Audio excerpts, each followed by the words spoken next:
Hello everyone, hope you're all having a lovely day today. So I've been reading Exodus and I've been learning a lot. I know that sounds very vague, but one of the things that I have been kind of getting from it, at least more so, like a kind of like a common theme that I'm seeing and something that I think we all have in our lives is a difference between what we're experiencing or how we feel we're experiencing something and reality. And I'm going to explain what that means in a second. So multiple times in Exodus, in the beginning or in the middle of it, multiple times, God has asked either Moses or the people of Israel to do something.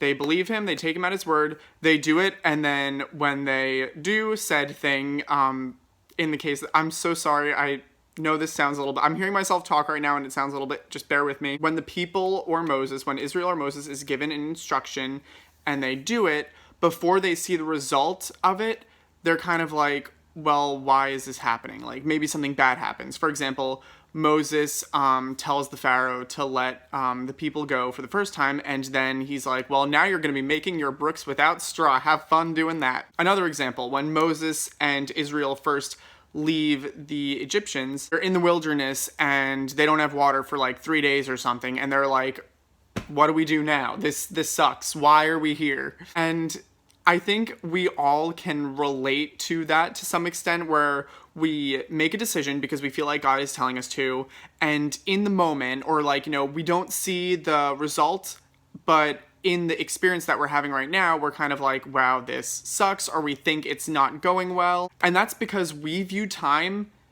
almost like in a line. Like we can only see so far ahead. We can't see the future or anything. However, God can see both past, present, and future. He knows what's going to happen already, and so when he instructs us to do something, he knows what's going to happen or what's going to result from it, even though we might not. And so we have to trust that God is bringing us to do something for a reason. And we might not know what that reason is for a very long time. And during that time, it's very easy to fall into doubt, to question things, to be like, why is nothing happening? Or why does it seem like bad things are happening? Because like I said, like when Moses first told Pharaoh to let the people go, the first reaction was, have fun making bricks without straw, like it was totally not what they were expecting. And it's funny because when we're reading, or at least when I was reading Exodus, we know what's going to happen because, I don't know if you've ever read Exodus. I haven't read it all the way through,